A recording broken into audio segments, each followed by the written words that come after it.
ჭარბწონიანობა შეერთებულ შტატებში ყველაზე დიდი პრობლემაა. მოსახლეობის 50% სიმსუქნის მსხვერპლია, ხოლო 10 მილიონზე მეტი ამერიკელი კი იდეალურ წონას 45 კილოგრამით აჭარბებს.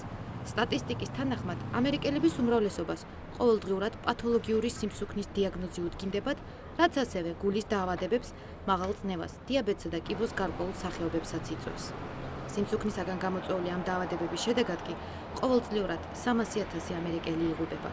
სიმსუქნესთან ბრძოლაში ადამიანების უმეტესობა წარუმატებლობას განიცდის. დიეტაზე ყოფნა, წონაში დასაკლებ ფასიან ცენტრებში სიარული და გასახდომი მედიკამენტების მიღება ხშირად არასაკმარისია სასურველი შედეგის მისაღებად. ამ მხრივ, აღსანიშნავია ჯორჯ ვაშინგტონის უნივერსიტეტის წონის მენეჯმენტის პროგრამა, რომელიც თავისი არსებობის მანძილზე სხვადასხვა წარმატებული კვლევის ინიციატორია.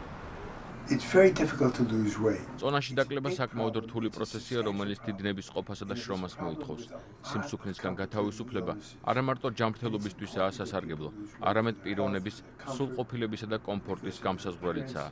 სიმსუქნის დაძლევის უმთავრესი საშუალება კი ადამიანის ტვინიდან წამოსული იმ სიგნალების მართვაა, რომელიც შიმშილის განცდას იწვევს. ხანდახან დიდი ძალით წამოსული ეს სიგნალები საკვების გადაჭარბებული რაოდენობის მიღებას გვაიძულებს. სწორედ ამიტომაა საჭირო ადამიანმა საკუთარ თავს კონტროლი გაუწიოს და გააანალიზოს საკვების დანიშნულება მის ცხოვრებაში. ძალიან ადვილია თქვა საჭიროა წონაში დაკლება, მაგრამ საკმაოდ რთულია მისი განხორციელება, თუმცა შეუძლებელი არაფერია. სიმსუქნის გამომწვევ მიზეზად გენეტიკური ფაქტორების გარდა შეიძლება გარემო და ფიზიკური ფაქტორებიც ჩაითვალოს, თუმცა ჭარბწონიანობის მთავარ ხელშემწყობად კვლავ მაღალკალორიული პროდუქტის მიღება სახელდება. ამერიკის შეერთებულ შტატებში ადამიანები მაღალკალორიული საკვების მიღებით გამოირჩევიან. მაკდონალდი თითქმის ქუჩის ყველა კუთხეშია განთავსებული.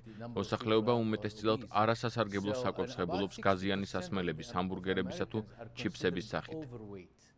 იმისათვის, რომ ჭარბწონიანობა დავძლიოთ და კვების მოდიფიცირება მოვახდინოთ, პაციენტთა უმრავლესობა ქირურგიულ ჩარევას ამჯობინებს.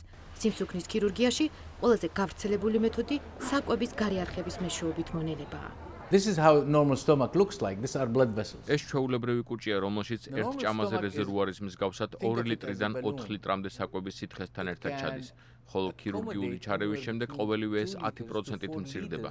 წონაში დაკლება ცხოვრებისეული სტილის შეცვლას ითვალისწინებს, რაც საკვების მაქსიმალურად მცირე რაოდენობის მიღებას გულისხმობს. ყოველივე ამაში კი ოპერაცია გვეხმარება. ამ ცენტრში კვირის განმავლობაში დაახლოებით 5-6 ანალოგიური ოპერაცია კეთდება, რომლის საერთო ღირებულება 25,000-დან 100,000 დოლარამდე მერყეობს. 60 წლის ბევერლი რასელ ფლაი ჭარბწონიანობას ბავშვობიდანვე უჩიოდა. Well, since I was a child, I had issues with weight. დედაჩემი ძალიან წუხდა ჩემს სიმსუქნეზე. მეც განვიცდიდი, რადგან სიმსუქნემ ბევრი რამ დამაგარგვინა ცხოვრებაში. საკუთარი გარეგნობის შემხედვარეს ყველასი და ყველაფრის მცხვენოდა. ძალღონეს არ ვიშურებდი და 1000 გვარი დიეტით და ვარჯიშით ცდილობდი წონაში დამეკო, მაგრამ ამაოდ. საბოლოოდ კი ექიმი აფრაამის ობის მივადექი და 2009 წლის აპრილის თვეში ოპერაცია გავიკეთე.